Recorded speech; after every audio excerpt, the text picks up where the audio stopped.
going to go ahead and get started. I've got kind of a lot of material to cover. I was talking to my astrology class, and I had done this presentation earlier this year, back when we were still doing live events. Prior to the first Mercury retrograde of the year, and I didn't prepare anything. I just showed up. I had two people. It was a live thing, and it was brand new. That's the way things were going when I was working out of the store, out of 3 Silver Broomsticks, and 2 people showed up, and I didn't have anything prepared. We just talked about Mercury retrograde. That was kind of my plan.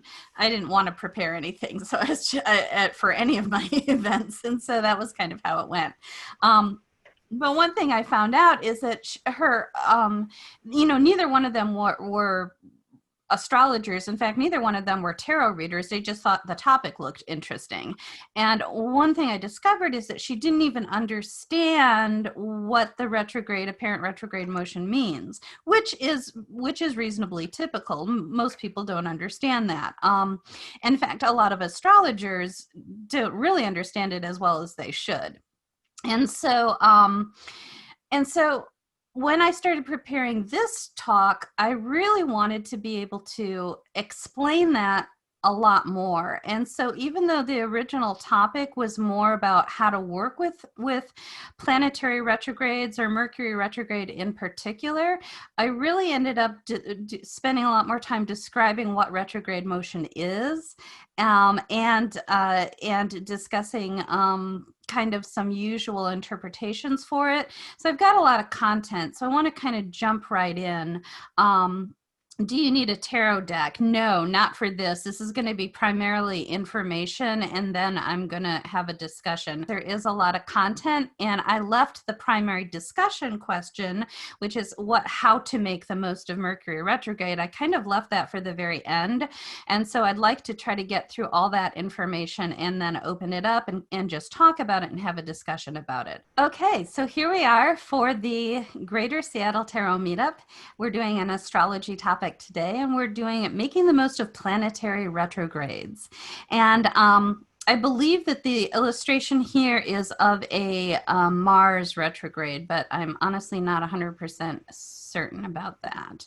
So on the agenda, and we have kind of a lot to cover today, we're going to discuss, in essence, what is retrograde motion, but then we're going to go on to examine the different types of planetary motion, our unique perspective of viewing this from the point of view of the Earth, and then look at the difference between the outer planet apparent retrograde motion and the inner planet apparent retrograde motion. We'll look at some interpretations of retrograde motion, and then we'll really get into the topic, which is how to use those planetary retrogrades productively. So retrograde motion is also called apparent retrograde motion due to the fact that nothing's actually moving in a retrograde direction.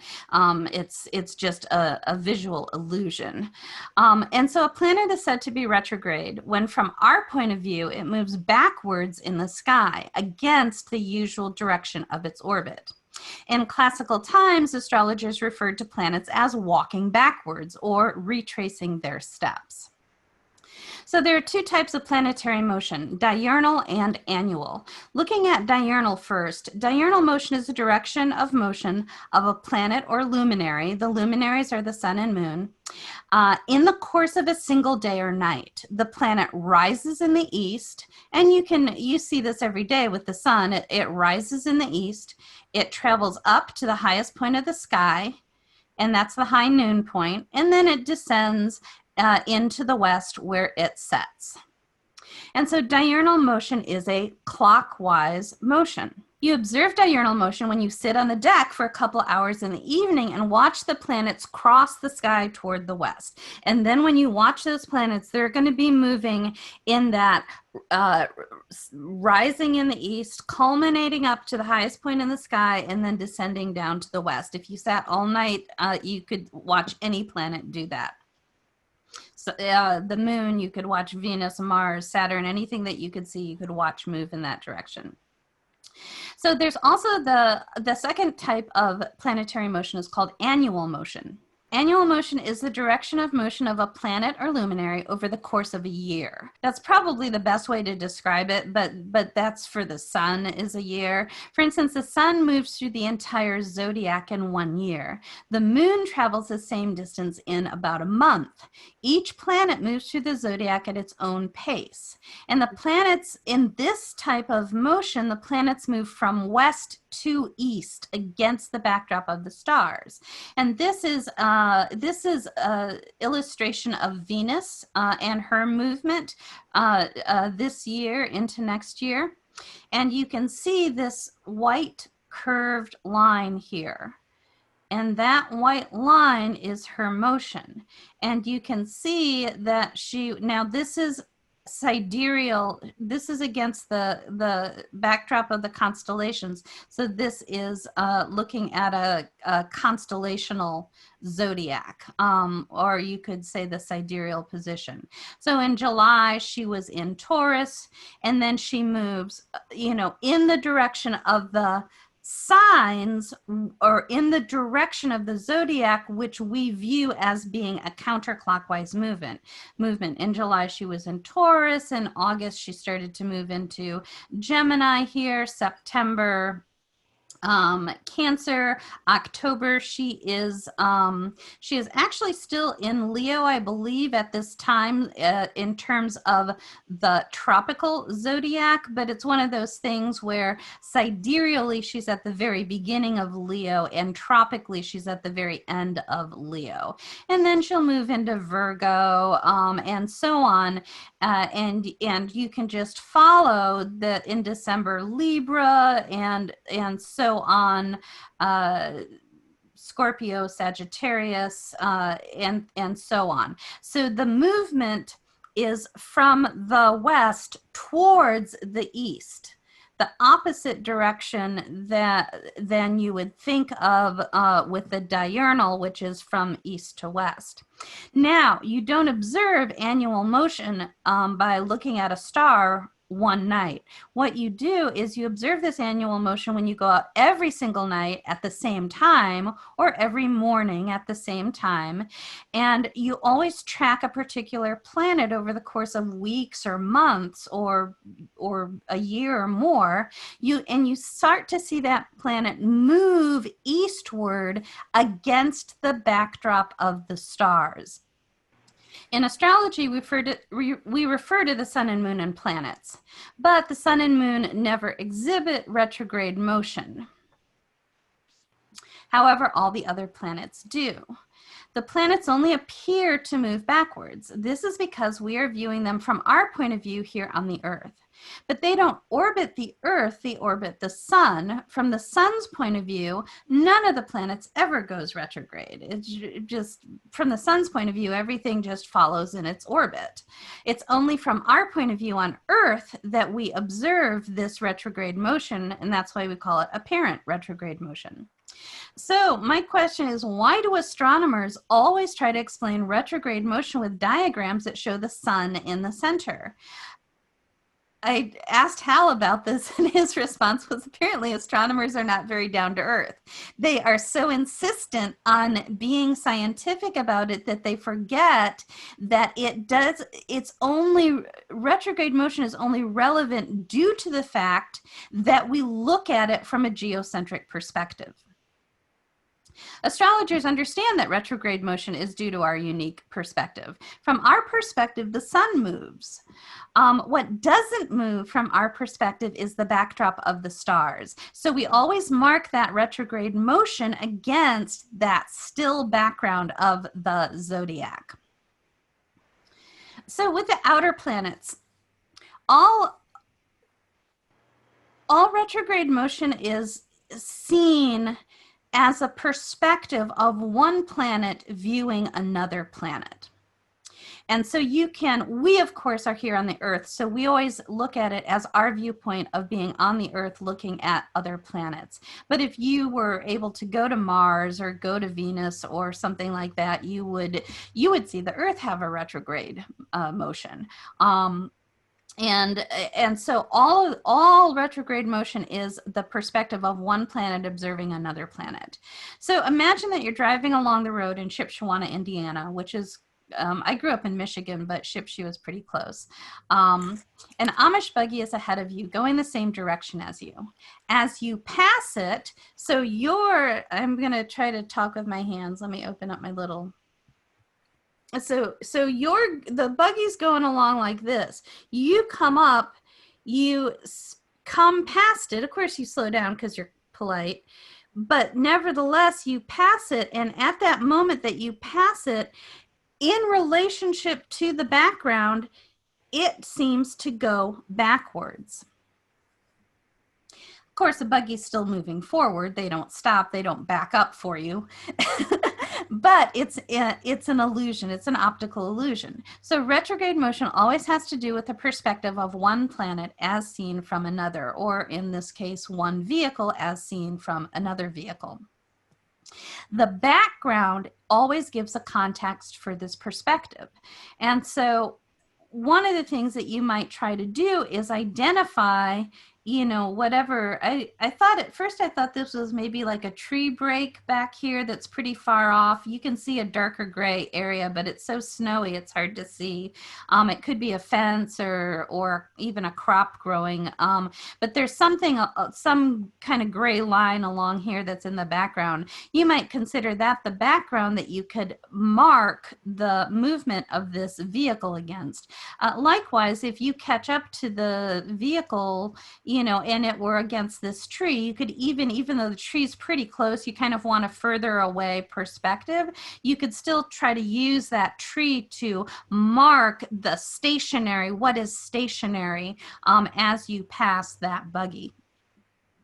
So the Earth orbits the sun at a faster rate than Mars, Jupiter, Saturn, and the rest of the planets. So when we whip past them, they look like they're going backwards, just like when we pass that buggy. And so I said, watch for the orange triangle on their back, which is a joke. I'm not serious about that. So, but ironically, when we look at this, they actually do make triangles. So who knows? Was I joking? Was I not joking?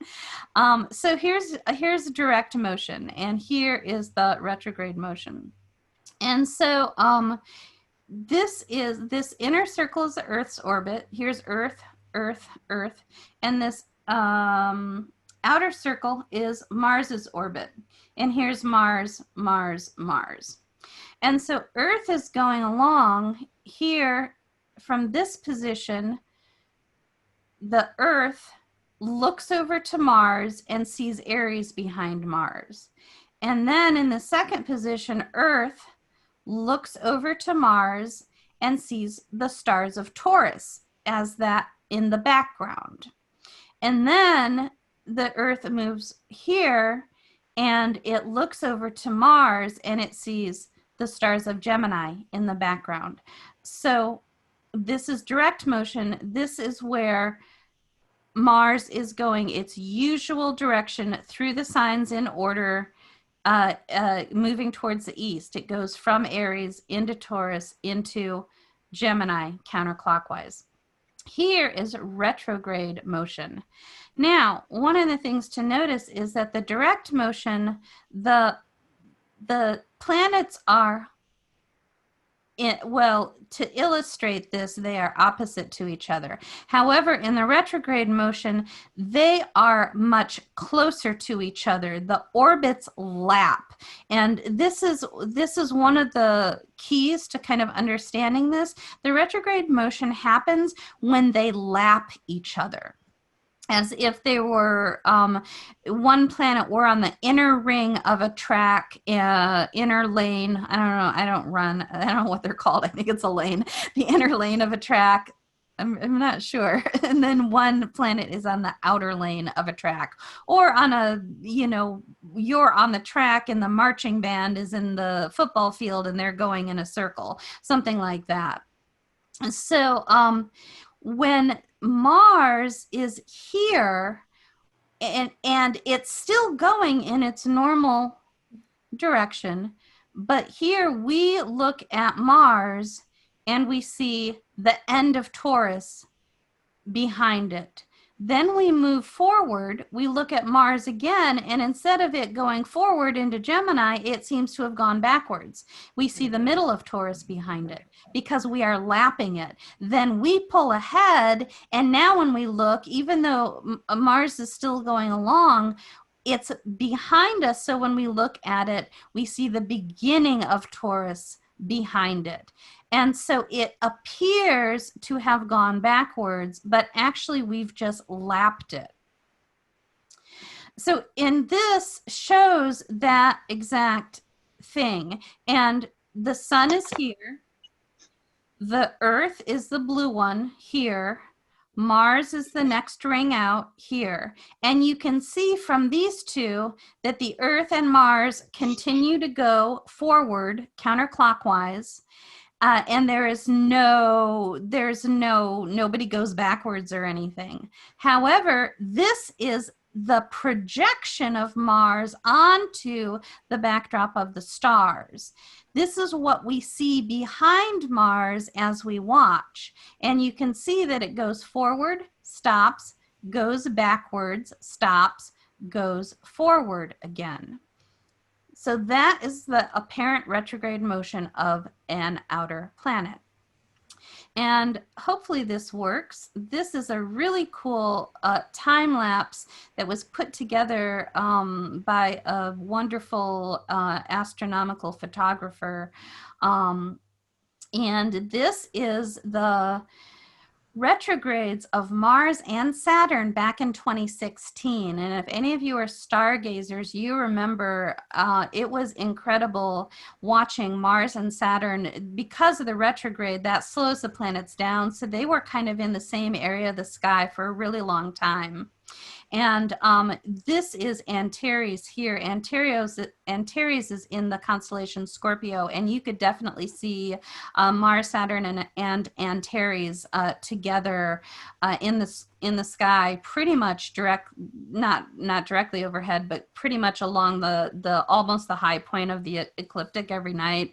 It was really wonderful to be able to watch that, and you could observe that retrograde motion. You could see Mars moving forward, kind of coming up alongside Antares, and then begin to move backwards and separate away from Antares, and then go forward again until it crossed Antares. And it crossed Saturn too. So a lot of times it made kind of a V or a triangle, but the planets during that time switched position. So when it had been Saturn and Antares and Mars, after the retrogrades, it switched. So Saturn was over here and Mars was here and Antares was down here.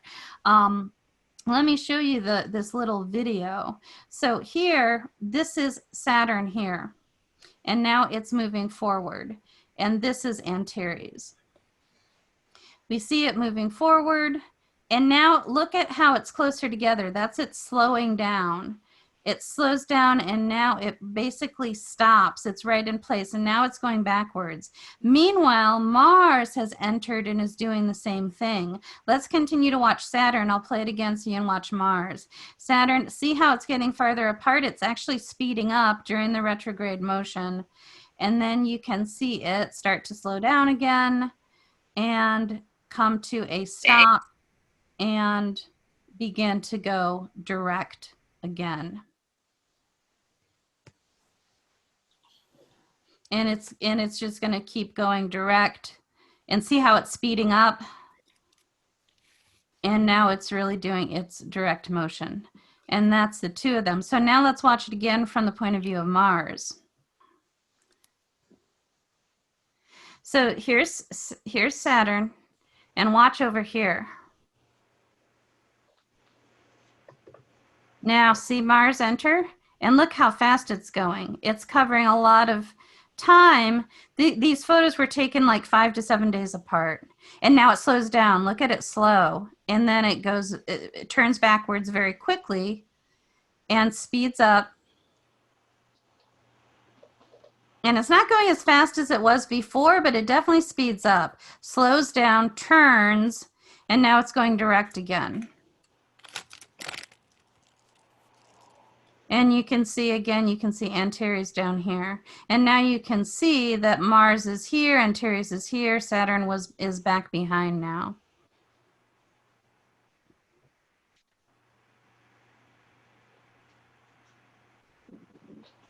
I looked at a bunch of websites. I looked at a bunch of astrology books that I have. I looked at a lot of astronomy stuff. The very best explanation I found for Mercury's retrograde movement, and the inner planets move differently. Their retrograde motion is it's not due to the same horse and buggy thing, because when it's an inner planet, the inner planet is in the car and the Earth is the horse and buggy. So it doesn't quite make sense anymore, because we're like, well, wait a second, if I'm in the horse and buggy and Mars zips past, or Mercury zips past me, it doesn't seem like it's going backwards, does it? So we have to explain it a little bit differently. It still has to do with being lapped, but it's just that Mercury and Venus are faster than the Earth.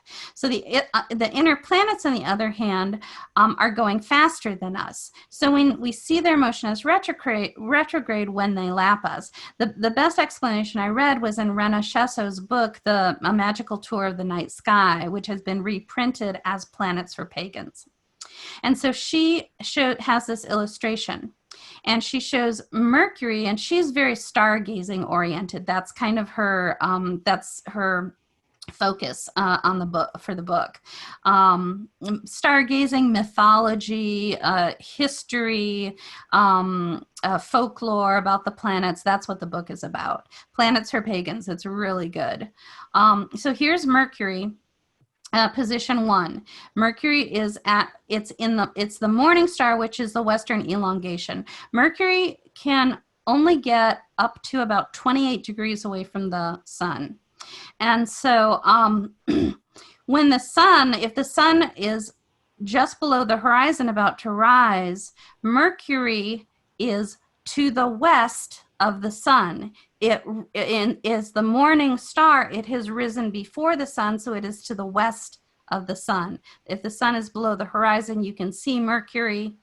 Hopefully, maybe not. It might be too close. It's hard to see, believe me. But the sun's about to rise.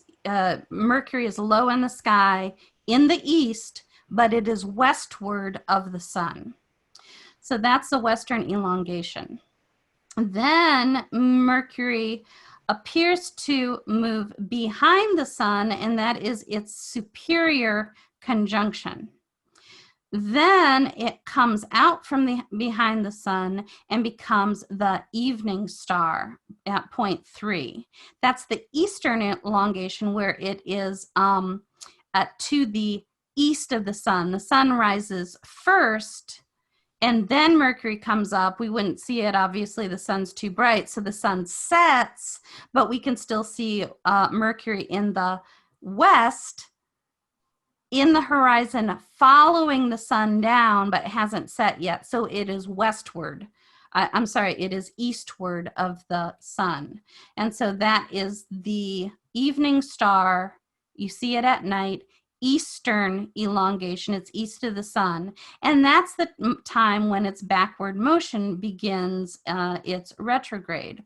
And so then we see it going, so this is it's going normal east to west. It reaches this point and then starts going backwards. 4 here is the inferior conjunction. And Mercury is directly in between the Earth and Sun. And remember, I made that point that the retrogrades, we observe the retrogrades when the planet is closer to the Earth. In this case, for the inner planets, it's at the inferior, when it passes through the inferior conjunction that we're observing the retrograde. So that's here. We go to 5. It's the morning star again. We get another standstill turn, and then Mercury goes, we are able to see it turn back and head eastward again, going direct. It again passes behind the sun in a superior conjunction. That's number 6. and comes out here 7, zooms ahead of the sun. It's an evening star again, and it's just getting ready to do the whole thing again in a few months. So as shown here, from one Mercury glyph to the other, this process crosses 5 constellations. Remember that the sun's moving during this entire episode, and that's one of the things that gets lost when you try to just put the sun as a stationary vantage point. The sun is not stationary from the way we look at this. The outer planets, that we can't see the sun. The sun is, below the horizon. The sun is behind the Earth, and the star is in ahead of the Earth when we're looking at the outer planets. And so they're always easy to see because it's nighttime, it's dark. But with the inner planets, their orbit, their retrograde happens around the sun itself, and it's so close to the sun that much of the retrograde is not visible to us. But one of the things that we get, and I'll get into this in just a second, is when seeing them transit the sun, which always happens during a retrograde. What Rena mentions, and this is what I think is really key, remember the sun is moving during this entire episode, like someone walking slowly while a hyperactive little dog runs circles around them. That's really the best way of looking at it. And none of the other astrologers, none of the astronomers at all, scientists have great deal of trouble using metaphor. And so they can't speak imagistically, so it's harder to explain things. So this is a perfect metaphor. It's someone walking slowly while a hyperactive little dog runs circles around them. That's what Mercury and the sun look like. So here, this is Venus, not Mercury, but it's the same thing. When Venus is opposite to the Earth's position, from the Earth's position, we look over to Venus, we see it in Aries. Second one, we look over to Venus, we see it in Taurus. It's going eastward. It's going in the normal order of the zodiac. We look over here, we see Venus, it's in Gemini. That's our direct motion when it goes the normal direction. Now, when Venus has come in and is lapping us, it's going faster and is moving past us. We're slower. Venus is behind us. She's catching up to us. She's running faster than us. We're here. We look back and see Venus. Then we go to position 2. Venus has kind of caught up to us. She's in the middle of Taurus. And then here, Venus has pulled ahead of us. So we look over to Venus, and she has lapped us. And because she now is ahead of us, the perspective is that we see her earlier in the constellation that is the backdrop behind her. And so that retrograde motion is her coming up, pulling up to us, catching up with us, and pulling ahead.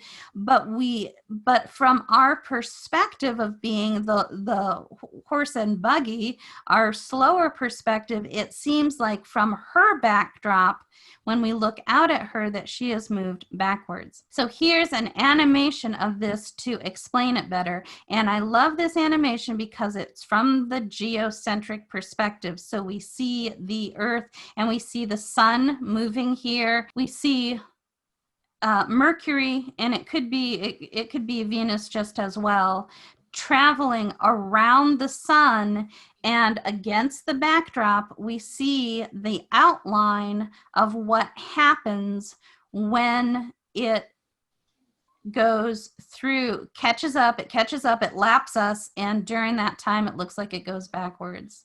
So let's watch it one more time. It goes along, it starts to catch up, it laps us and goes backwards, and pulls ahead and goes forward again. It's hard to see Mercury because of the sun. Mercury never gets more than 28 degrees away from the sun. And so that's why we don't have those really cool time lapse photos of a Mercury retrograde, because it would mostly be bright sunlight. This is an example of a Mercury retrograde. It's coming along here, October 11th, October 24th. This is from last year, November 6th. And here's that inferior conjunction. You can see that black dot. I think I can blow this up. You can see the black dot of Mercury against the sun. That is when it crosses in front of the sun. And then it goes on, it stations, this is the retrograde period. It stations direct over here somewhere around November 19th. And then we get our superior conjunction where it's still conjunct to the sun, but it's now behind the sun. We get that here, and it's going into its normal direction again. I'm going to stop. The next section is interpretation. So I'm going to stop and see if there's any questions. I tried to explain it as best I could. Please forgive me if I've made any mistakes. And hopefully I explained it well, but I'm not 100% sure that I could answer any questions, because I'm not a scientist. I am definitely a poet. So but if you have questions, please ask them, and I will do my best to try to answer. I think that's one of the best explanations I've ever seen of apparent retrograde motion. And I have studied astrology at college, right? Took several classes. And you're right, they always do it from a heliocentric point of view, as if we're standing above the solar system and seeing all this movement. So it is so much easier to understand with an explanation of, you're standing here and this is what's happening out there. Yeah. So thank you. I think I even understand it better now. Yay! I thought it was clear. Very much. It was clear. Okay, awesome. Cool. I'm going to dive straight back in if there's no more questions, and kind of continue on. So the interpretation of retrograde motion, and we're going to start with classical interpretation. So, and I'm pulling this from Chris Brennan's Hellenistic Astrology. In classical times, astrologers distinguished between faster and slower movement of a planet in its orbit. Faster movement was called additive, while slower movement was called subtractive. When the planet appeared to speed up, it was considered to bring about its significations more quickly or sooner. When it slowed down, the influence of the planet was slower to unfold, or that signification was delayed. Some classical astrologers applied the terms additive and subtractive to prograde and retrograde motion. So not just faster and slower, but they applied it to the forward motion and reverse motion. And of course, calling prograde motion additive and retrograde motion subtractive. In the classical writings, the station points were considered to intensify the significations of the planet. And that is the one observation that definitely holds true, I think, from then until now. But those station points are the most intense period of the retrograde cycle. Some authors assign the same qualities to retrograde planets as they did generally to other planetary debilities, such as being under the beams, which we learned in astrology class means anything less than about 17 degrees away from the sun. So the authors didn't necessarily distinguish when a planet is retrograde. This is its unique interpretation. What they did was say when a planet is debilitated, and slow speed is a debility, and retrograde motion is a debility. under the beams, close to the sun, is a debility, et cetera, et cetera. So some of the interpretations given included impotent, ineffectual, and insignificant. So retrograde motion in the birth chart. However, much of traditional astrology, including both classical, Hellenistic, and Renaissance astrology, which is more of the William Lilly and that crowd, deals more with world events and less often with birth charts of individuals. Both of those systems did work with natal charts, but a lot of their interpretations were designed to apply to more like world events. So most negative interpretations of retrograde motion come from techniques such as horary astrology, electional astrology, mundane astrology, or even from transits. Which probably kind of fits in, basically kind of fits into those other things, but it's just another word to use for it. So those negative interpretations, if you're talking about an event, you can describe the event as qualitatively good or qualitatively bad, qualitatively easy or qualitatively difficult. And so the retrograde motion is one of those things which would be used to answer a question or to describe an event as being qualitatively difficult. However, in a birth chart, we're not talking about something that is objective. We're talking about a person, and that is not objective. A person is subjective. So in the birth chart, retrograde motion is never seen as a negative influence.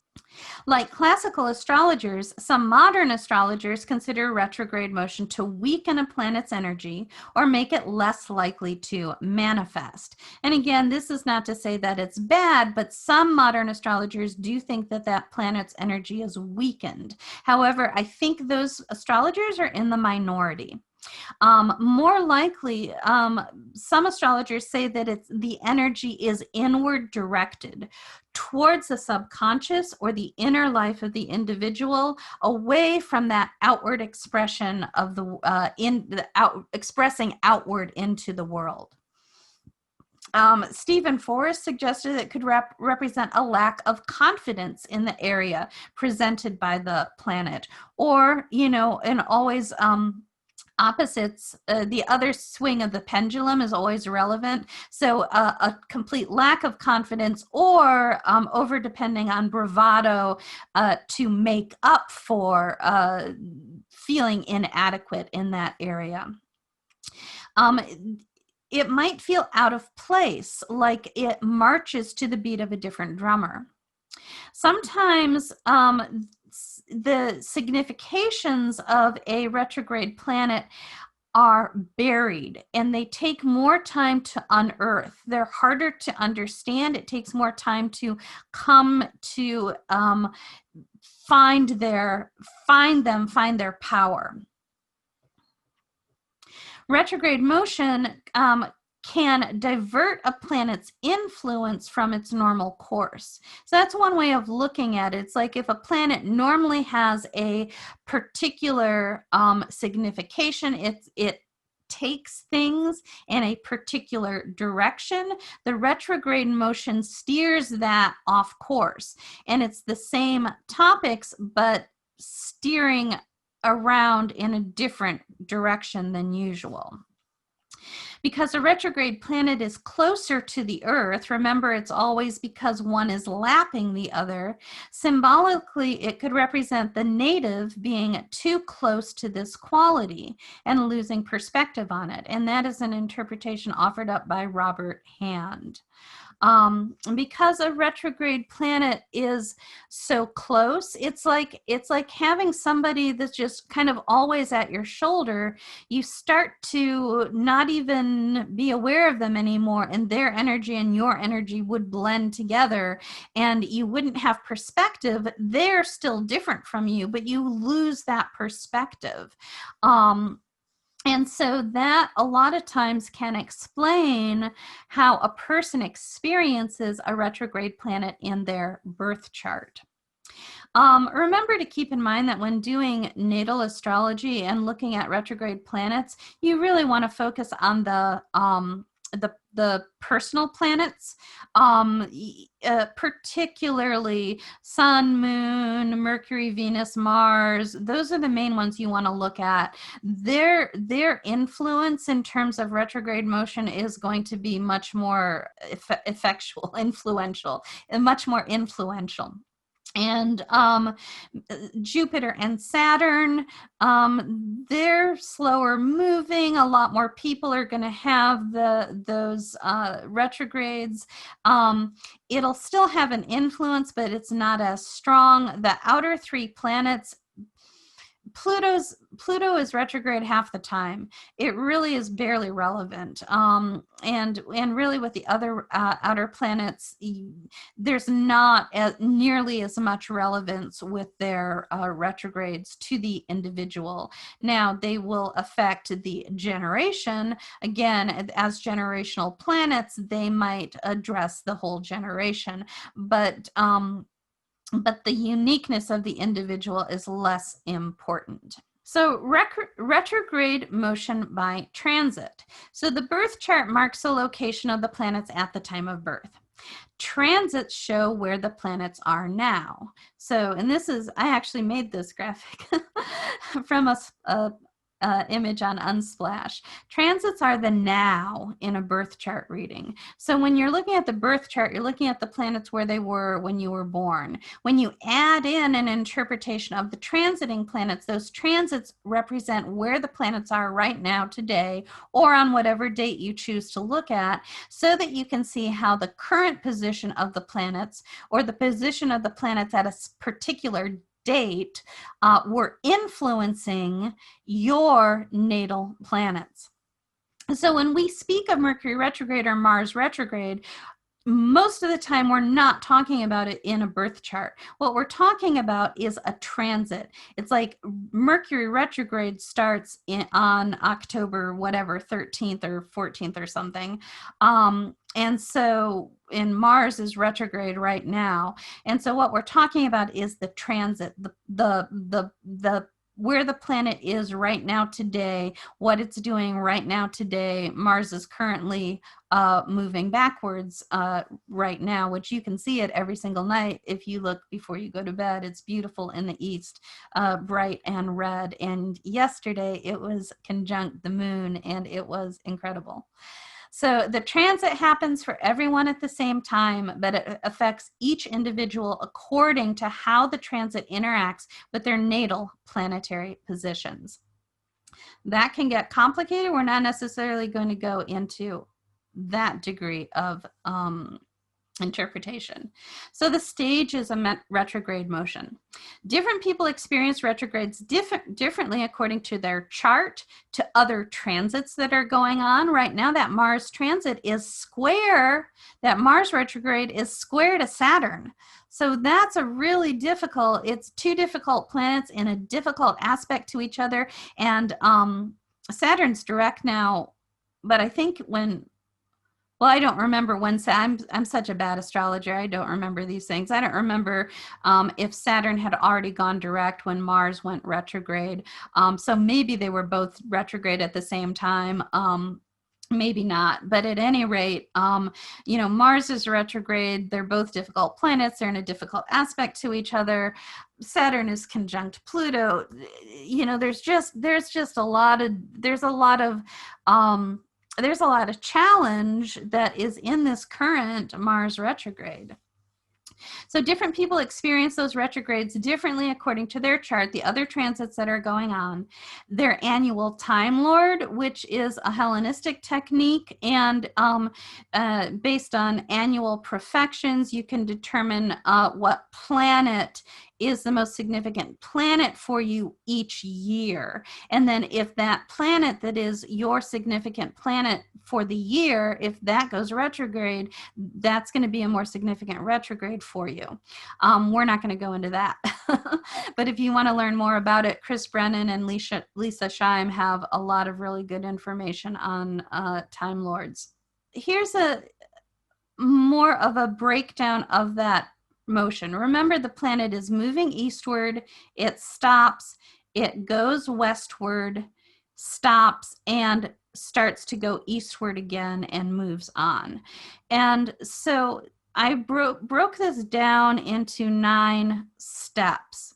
So first of all, the planet's just going along to the east as it normally does. It is in direct motion.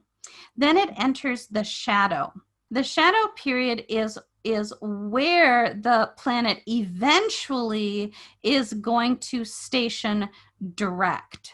And and it hasn't gone through that yet, but at that point, that's when it enters the shadow.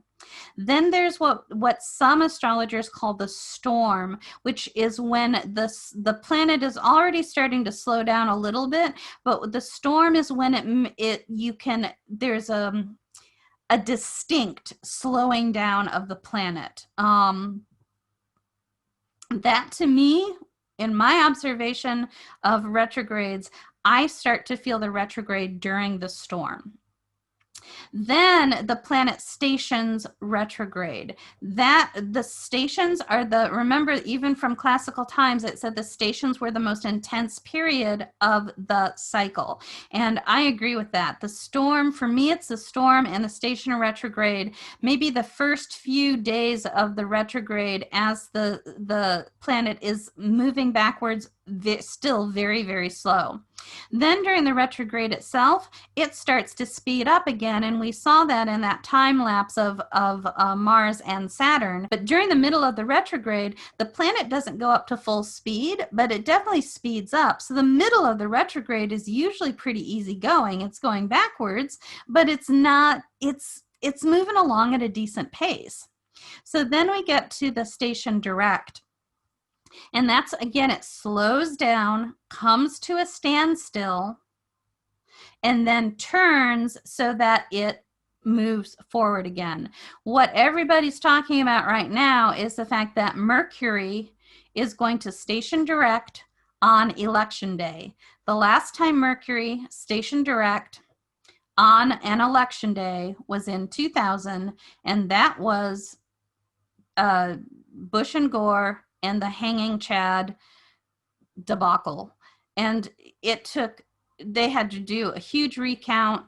That's when the hanging Chad thing was, I don't know if anybody's too young to remember that. I don't think so, but maybe people that watch this as a video on YouTube will not know about that. They had to go in when they did the recount. Some people would press down to punch their voting card. When they pressed down on the machine, they didn't press hard enough, and it made an indentation, but it didn't pierce through the voting card. And they had to decide whether or not to call that as a vote or not, and they decided not to. But if the piece then, if you do punch it, the piece that falls away is called a Chad. That's the little confetti piece that falls away once the card has been punched. And so what they had to do was they're like, okay, well, if it doesn't pierce through, somebody started to, and then it's like, whoops, that's not what I meant to do, and they changed their mind. But if it was a hanging Chad, so that the Chad didn't fall away, but was hanging on a little thread, those got to count as a vote. And so that was the hanging Chad debacle of 2000. That happened when Mercury stationed direct on election day. So that's why pretty much everybody is like, oh God, this is going to be a total disaster when we have our election. this year. And then we move into the, after, of course, as it stations, it comes to a standstill, still moving very slowly, but it starts to move forward again into direct motion, going eastward again. It's still in a storm period, although this time instead of slowing down, it's speeding up, but it's still very slow. When it leaves the shadow, it's the equivalent of where it had stationed retrograde. And so the whole cycle, the whole kind of figure, like Z swirl cycle or S curve cycle of the retrograde, that whole period is the shadow. When the planet is before that S curve, it's out of the shadow. When it enters into the S curve, it's in the shadow. And when it has gone all the way through the full S curve, that's when it leaves the shadow. So the whole cycle, not just the retrograde period with the stations, but the whole entering the shadow, the storm period, and the leaving, slow but speeding up, and then leaving the shadow, all of that counts as debilitated period for the planet. And so it's not just the retrograde itself, it's much bigger than that. Now, again, I think that the retrograde itself is usually not the culprit. I think the slowing down, the stationing, and the first period of time, it depends on how long that is based on the planet, but the first period of time when it's still moving quite slowly, those are the difficult parts. The retrograde is usually fine, at least for me. Now, everybody's going to be different, so you've got to observe for yourself, what affects you and what doesn't. The station direct then is difficult. The beginning of the direct motion is actually quite difficult because it's still moving very, very slowly, and then it eases up.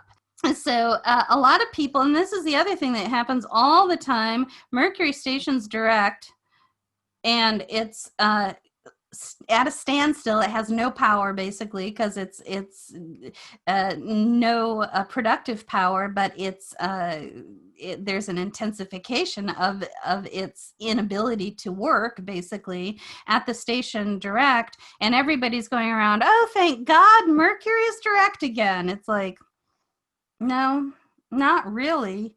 Right now is pretty much one of the worst days of that whole cycle, and even for the next few days, it's going to be quite difficult. Again, these are my experiences, and so each person is going to experience this differently. My recommendation is don't track Mercury retrograde at all. Notice when you do have problems, and then check your transits and see what different types of things tend to happen for you, where the planets are when different types of difficulties happen for you. I've had much more frustrations lately, and that's due to the Mars retrograde. It has nothing to do with Mercury.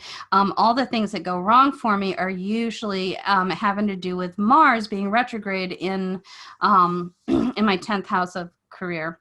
So anyway, we won't go into that. And it's retrograde in the 6th house from my perfected year sign. So 6th house, 10th house retrograde. Yeah, difficult. Okay, anyway, where were we? So, okay, that's all I have to say about that. So in this slide explains all of those things like I just explained. What does the retrograde motion of each planet signify?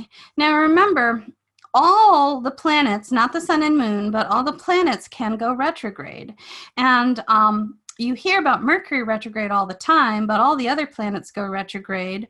Some people get really kind of head up every year because there's 5 or 6 planets going retrograde at a time. And that is reasonably typical. I mean, Mars retrogrades every other year.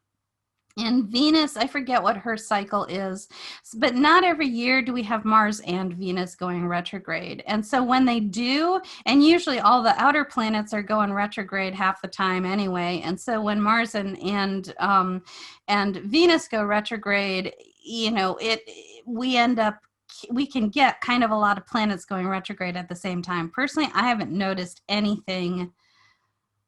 I personally have not observed anything more intense about a lot of planets going retrograde than just a single planet going retrograde. But a single planet going retrograde can have I can experience the shift of that.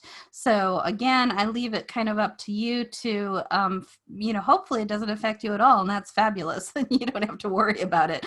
You know, but if you're more sensitive, then maybe it will affect you. So each planet, of course, when it retrogrades, its significations, the things that are retrograde, the things that are weakened, or the things that we lose perspective on have to do with the planet's signification. So Mercury, of course, is our communication, our commerce, our travel, our technology. That's why everybody backs their computer up, and that's why they're, you know, I knew a Gemini, oh my God, she tried to she posted it all on Facebook. She tried to go to a conference that she was scheduled to speak at. She's a Gemini. I don't know what she has rising, but she, it was during a Mercury retrograde that she had to travel, and she literally could not get to that place. Not with, I mean, multiple flights canceled, rescheduled, unbelievable difficulties. This was a number of years ago. You know, some people feel it a lot worse than other people. So Venus, when Venus is retrograde, that's going to be about love. It's going to be about relationships. You get, you know, Venus goes retrograde, and old friends turn up out of the blue and suddenly contact you. During a Venus retrograde, your sense of pleasure or enjoyment, something that you normally like, you might suddenly be like, I don't feel like this now. I feel like something different. That might be an example of a Venus retrograde thing. Mars, and that's retrograde right now, energy, sex, aggression, desire, ambition, willpower. It also represents men. Venus represents women. Mars is, one astrologer I know, Austin Kopic, calls Mars retrograde the duderang, like a dude who's a boomerang and comes back.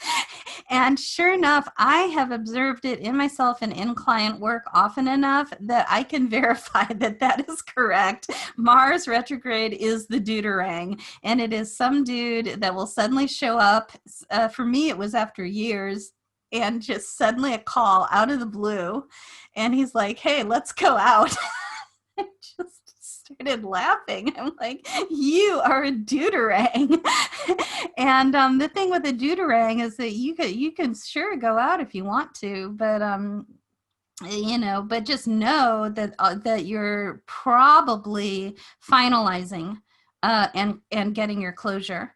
And you know, but maybe not, you know, maybe it is the second chance. And so it's, you got to follow your own, there's no right or wrong way to do it. You got to follow your own intuition. I went ahead and said yes to him. We went out and had dinner. I was so bored. I was like, oh, why did I ever like this guy? And so anyway, yeah, that's Mars and the deuterang. But the Mars retrograde, like one of the things that I'm experiencing, especially with that kind of activation of the 10th house, the 6th house from my perfected sign of the year, I am so busy. You know, Mars in general is already kind of stimulating me, being in those houses. But in addition, it's with the retrograde, it's like working hard and not getting things done, working too hard, getting tired, even from a little bit of work. Sometimes it's just like I'll have crazy days where it's like I don't have, I feel exhausted, but I only worked for like 5 hours. And it's like, what the heck? That doesn't even make any sense. That's your Mars retrograde energy for you. Also, Mars retrograde can affect that sense of desire, ambition. It could intensify it because if you normally ignore those parts of your life, it might unearth it and bring it up. If normally you're very ambitious all the time, it might change that ambition to a different topic or make you look at the ambition differently. Those are some examples of what a Mars retrograde might do. Jupiter retrograde, and these are really the three that are the most significant. Now we're starting to get into slower planets. Jupiter retrogrades, I can't say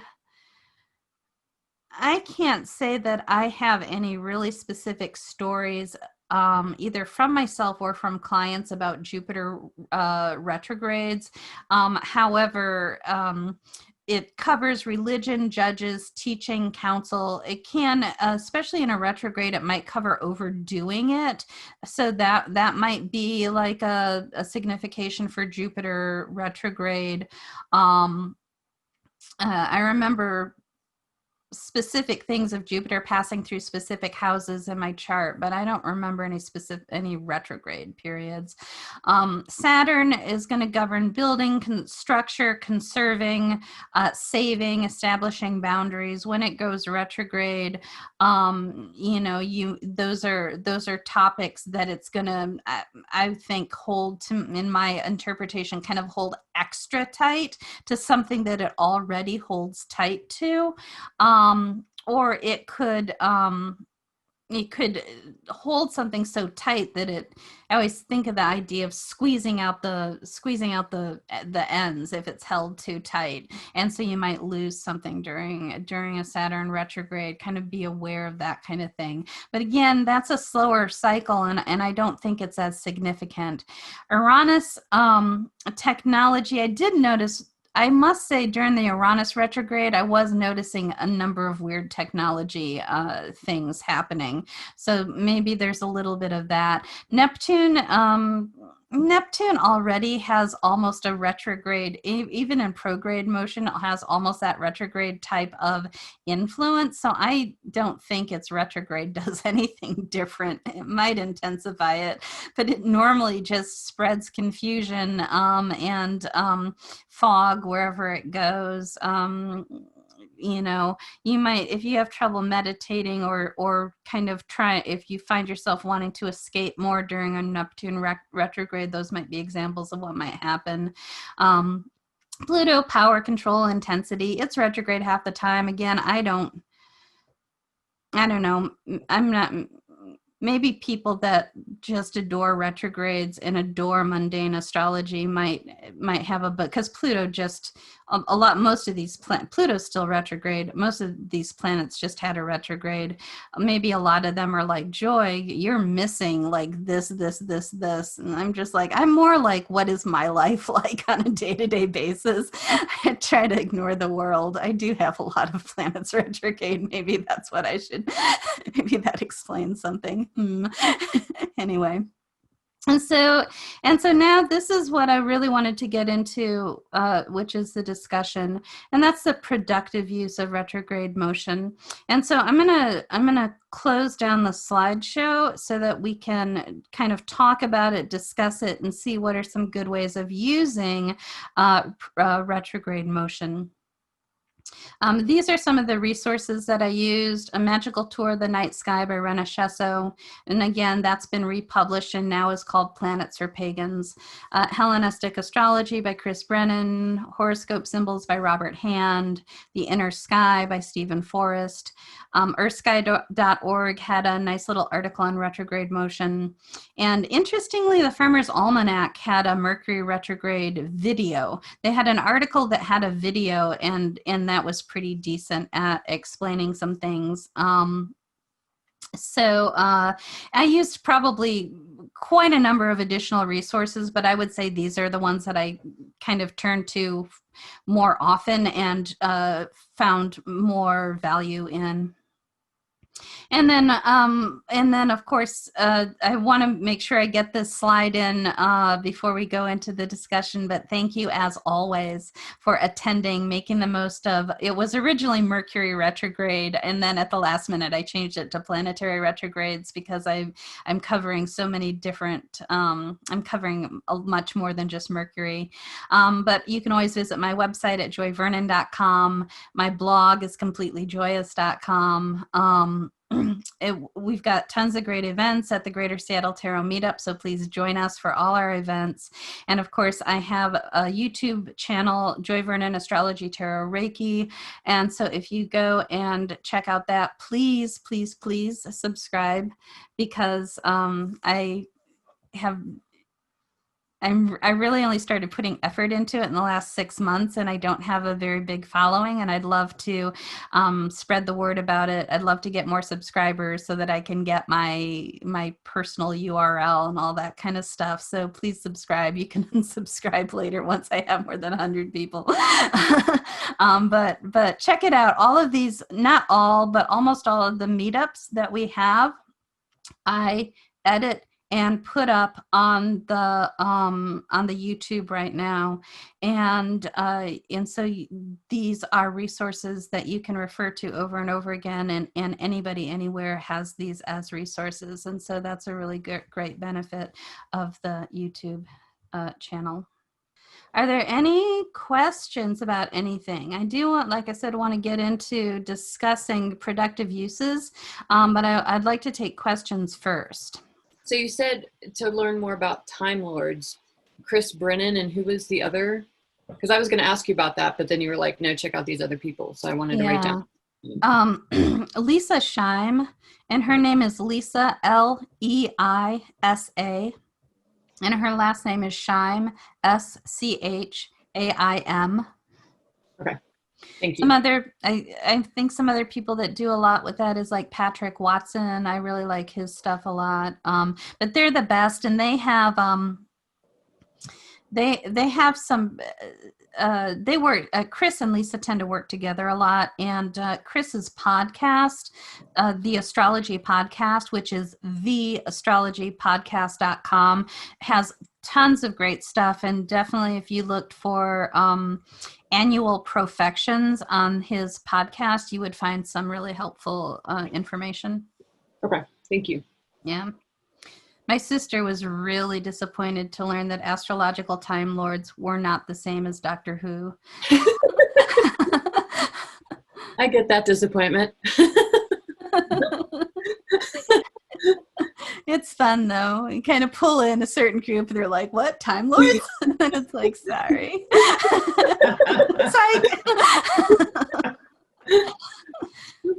Any other questions? I don't know if I like made this up myself or whatever, but I was visiting New York one time, and this was, I don't know, like a few years ago, but I was on the subway, right? And you know, like some of the tunnels have like multiple trains that go like very close to each other. Yeah. So I was minding my own business on the train, right? And I'm looking, and I look out the window, and there's like a train next to us, but it looked almost like a mirror because we were literally going the same speed, but it was a totally different train. Oh, wow. So from your perspective, it's like, okay, here I am riding on the Earth, and that train is Mercury, right? Somebody else is on there. So each train is going its own speed and its own direction. But when you're sitting next to it, this train would just like move forward, and then we would move forward. And it's like, that is the retrograde. Yes. Like this train is like, but I'm looking right at it, and I'm moving, and they're moving. But if my train goes faster or goes slower, and then that train eventually just turned off because it was like on a different track. But I was like, oh my God, this is retrograde. That's what the planets do. And anyways, it was like the easiest way, or even when on your school bus, when you're a little kid, you're on the buses and you're going to camp, and like, you know, your buses try to like race each other, you know, whatever. And but it's an interesting, I don't know, it was very easy for me to understand. It's like, we're both on these moving vessels, but like one just goes faster, and then, well, you know, I guess it's in an orbit, so it's a little bit different. But that's kind of like the visual that makes it very easy for me to kind of understand what's happening. Yeah, absolutely. And that's a great visual, and works, is another really good one. I think that's the other thing, is to try to have the experience of it, because like Reese said, when you're sitting in a train and you look over and the train next to you, suddenly goes backwards. Creepy. It is You creepy. feel it and you have that You're like, experience. what? And so having that experience makes understanding it somehow easier. And if you try to just get your brain around it, you're always worried you're missing something. It never quite clicks, to be honest. You always think, well, I think I must be missing something important. But when you experience, you're like, oh yeah, now I get that. When that illusion happens, it plays a trick on your mind, and it feels, you can kind of almost feel that motion change. It's like, whoa, am I moving? No, wait, they're moving. Yeah. And I wonder if, I can see why it would mess people up to think, wow, why are the planets going backwards all of a sudden? Yeah. It could be like that storm, like that initial confusion when it's just happening, and then you get your bearings and you're like, oh, okay, we're both moving, but like it's just a different speed, or and then when you catch and you meet back up, and then the other train just kind of turns off because they're on a different track. So exactly. But I think that's perfect, and I think the discomfort at the illusion pretty much sums up what the experience of a planetary retrograde, even what it does to our brains. And even though we understand it now, because we understand that the sun is at the center of the universe, or the center of the universe, according to it's at the center of the solar system, we still have, it's kind of like I don't know, almost like a racial memory or something of the awkwardness of that experience. I mean, it's kind of hardwired into us, and some people are more tuned into that, and some people are less tuned into that, and for lots of various other reasons, people will experience it differently. One of the really interesting things is a woman that for the Farmer's Almanac did the Mercury retrograde video, is that at the very end of it, I think she did talk maybe about the illusion idea, but her conclusion was, it's just playing tricks on you, is what her conclusion was. She's like, there's nothing to Mercury retrograde. Mercury's just playing tricks on you. And I was like, I wonder if she did that intentionally, knowing that Mercury is considered the trickster, or if she accidentally stumbled onto that, because it was classic. She kept saying, there's nothing to astrology, there's nothing to astrology, there's nothing to astrology. And then her final conclusion was, Mercury is just playing tricks on you. And I was like, awesome. I have a quick question. The outer planets, they don't really affect us. They more affect like generational or like societal type. I don't know if you already went over this. If you want to look at mundane astrology, and map out the retrogrades that we had this summer and when things shifted, there's so many shifts that we had this year. And that's one of the things that I don't want to do and don't want to talk about. But it is really interesting to lay that stuff all out in the perspective of the world and what's happening in our world around us. So they are relevant in that sense. I just well, I think because it was just interesting, because I think in 2020, I don't think it's common, but in 2020, every single planet went retrograde this year at some point or another. And I don't know that well, most of the planets do go retrograde every year. That's pretty common for there to be even 5 or 6 planets retrograde at a time. Oh, okay. At some point during the year. Mars only goes retrograde every other year. Okay. And so that's why it seems like, some years are just hellacious. And so it's because Mars gets added in there, and Venus, I forget Venus's cycle, but her 18 months. Is that how often she goes retrograde? So it's every year and a half. Okay, yeah. So she doesn't go retrograde every year either. So yeah, it's Mars and Venus. Either they go retrograde, and that's what. So when everybody's like, "Oh my God, everything's retrograde," what's really the difference is that Mars and Venus are retrograde, which are personal planets. So probably, I mean, that's just a guess, but probably that's the main significance. So let's talk about how to make those retrogrades more productive. I mean, for instance, when Venus went retrograde, I heard from a number of old friends, and that was a wonderful experience. But yeah, there was one friend that during Venus retrograde, I couldn't stop thinking about her, and I didn't call her, but I finally contacted her via like Facebook or something. And it's just like, hey, how's it going? And she's like, it's going great. And it's like, awesome, cool. And that was kind of it. But I was kind of aware that Venus was retrograde, and it actually helped me decide to contact her, because it's like, this is what the signification is all about, is getting in touch with people you haven't seen for a while, like reviewing. The whole retrograde is the idea of reviewing. It's like review Venus, friendships, Mercury, review communication, review technology, Mars, review your ambitions, and things like that. So that's what happened with Venus retrograde. One of the ways that I describe the retrograde experience is, you're getting ready to leave, you're gonna, walk to work, and you going through that kind of last minute, like getting everything together. You leave the house, lock the door, walk. For me, it's usually about half a block, and like, forgot my cell phone.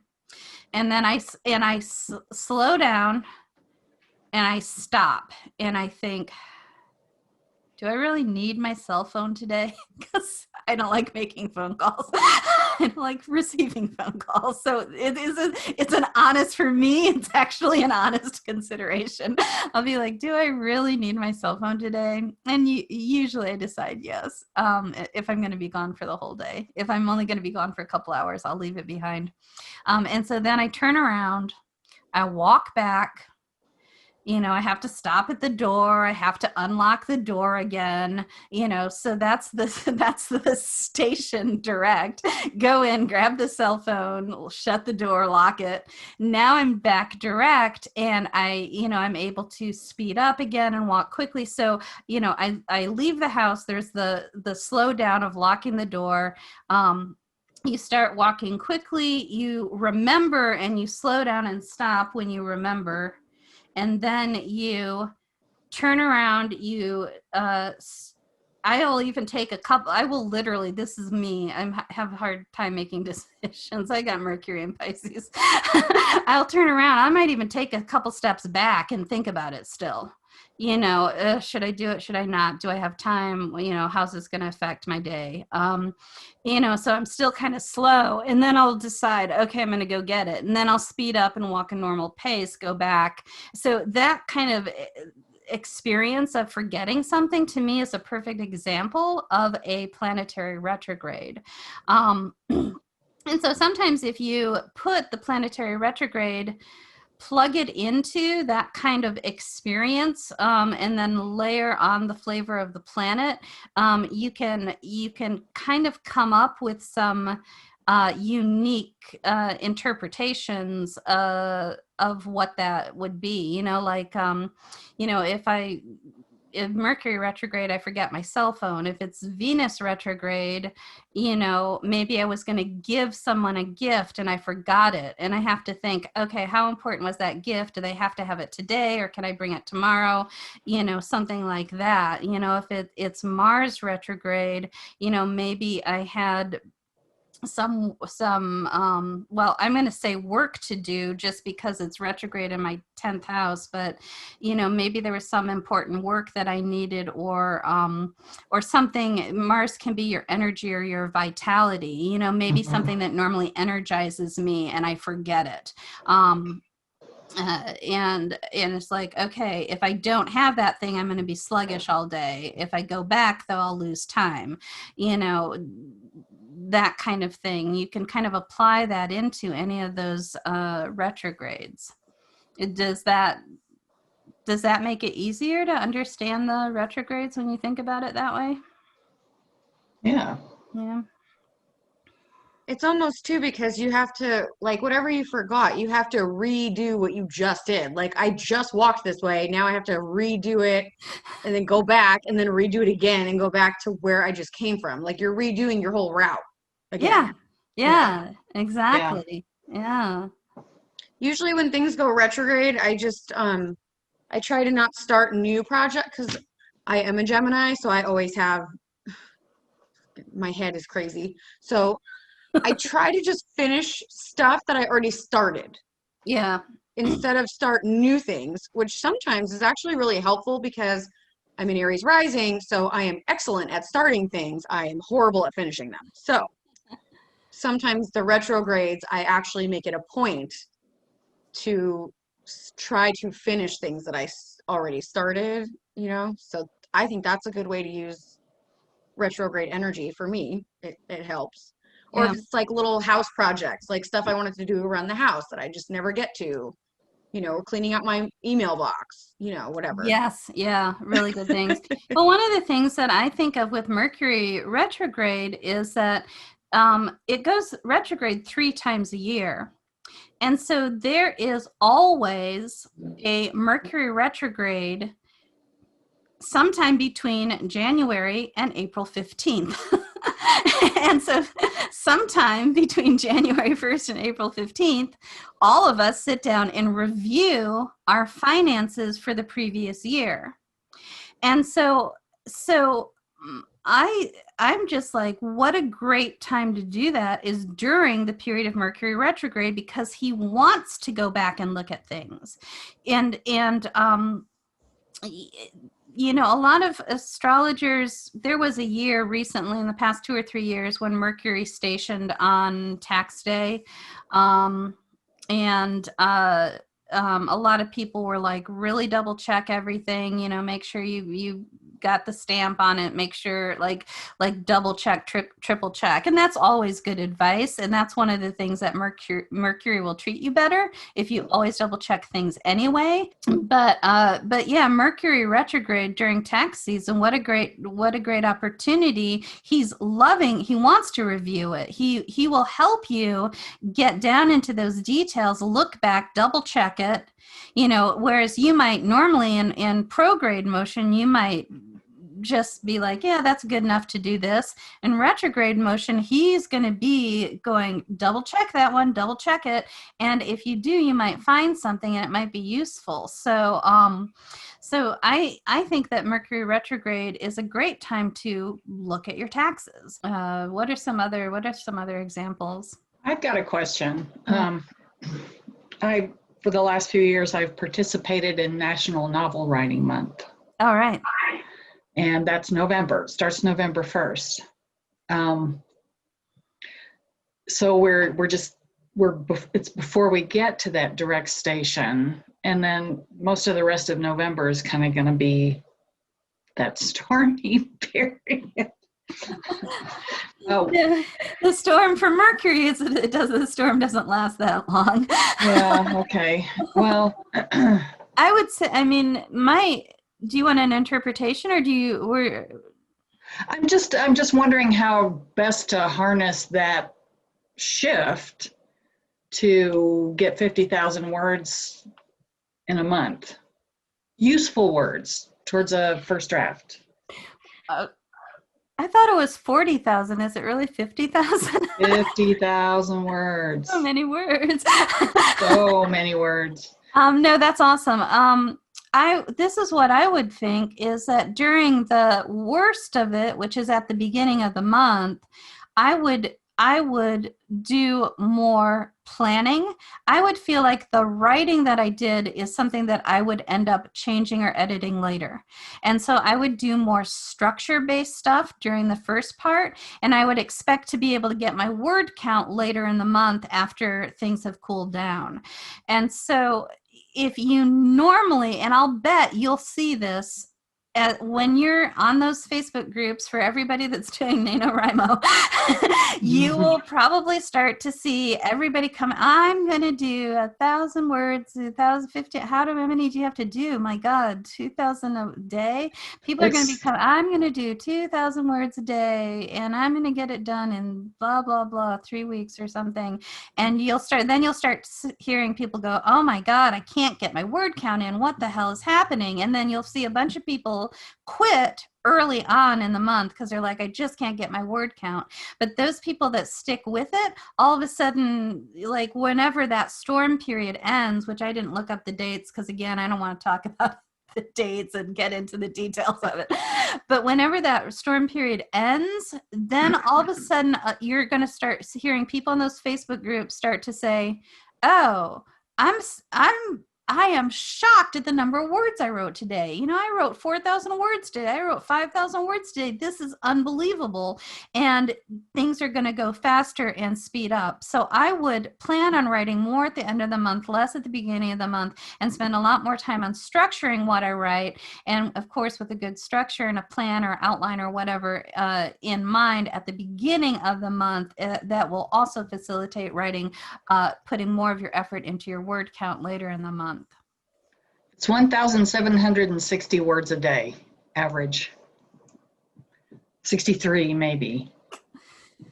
So I would say that whatever program you use to type in, make sure it's set to like auto backup like every 2 minutes. yeah, that's another good one.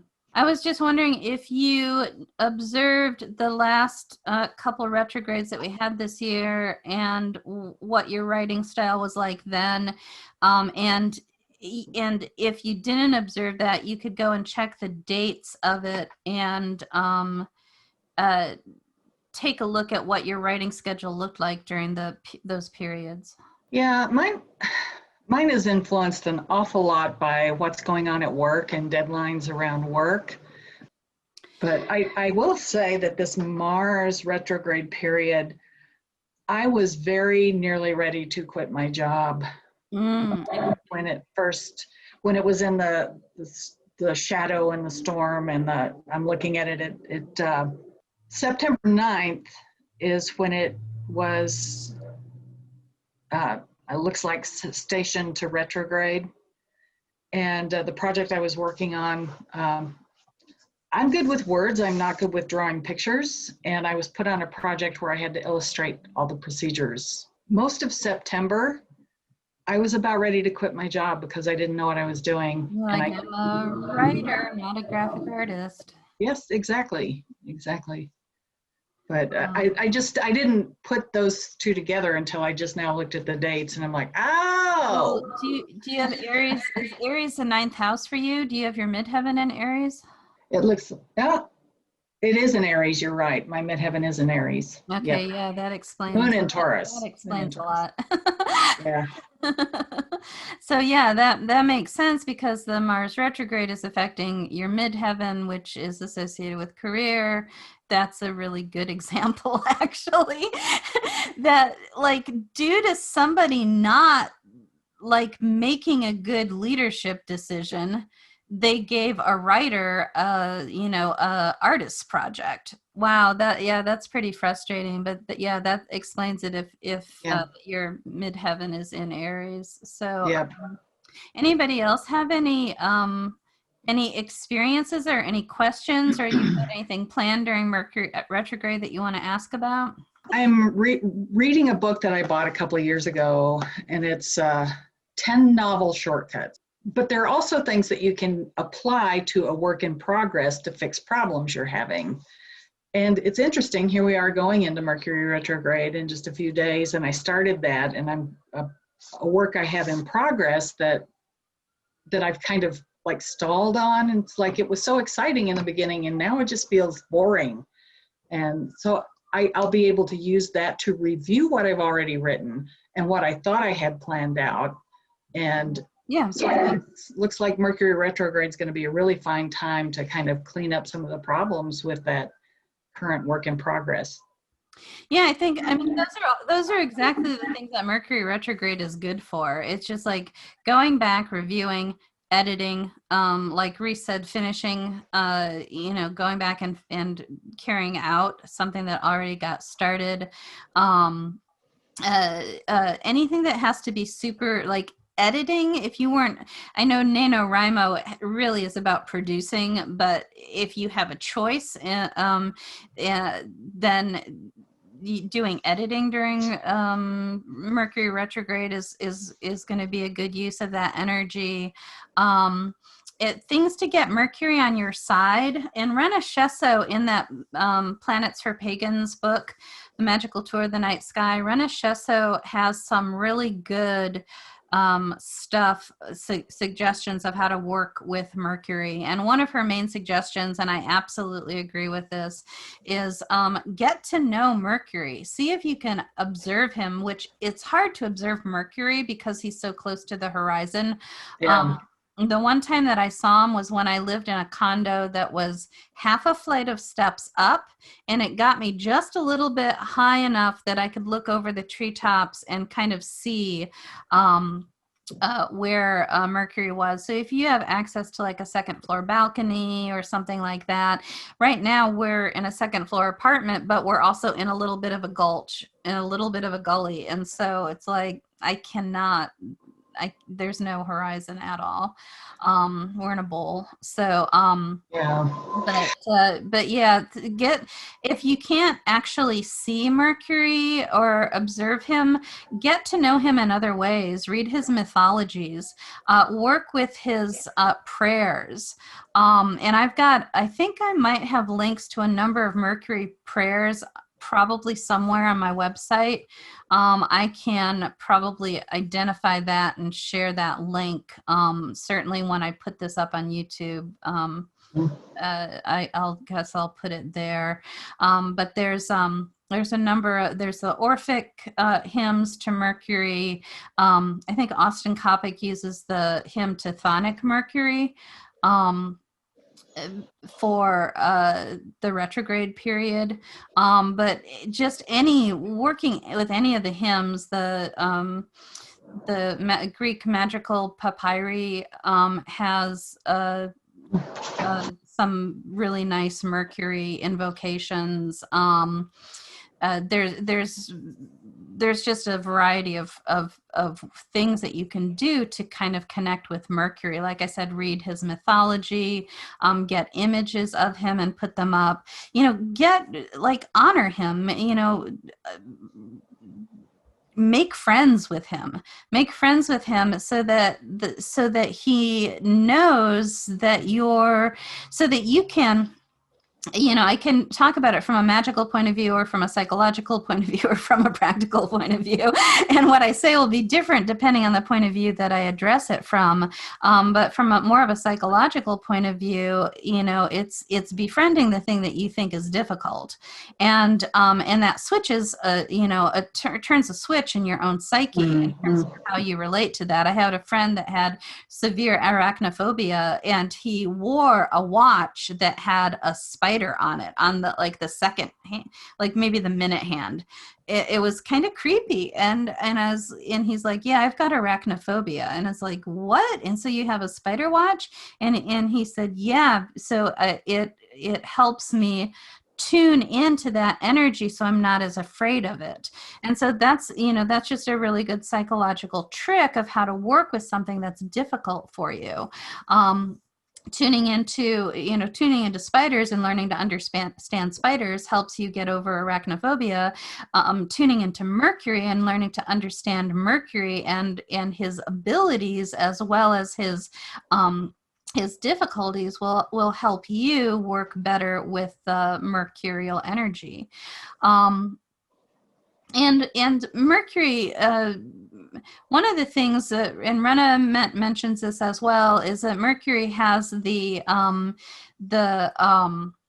attribute, especially in his Hermanubis form, of being a psychopomp that guides people through the underworld.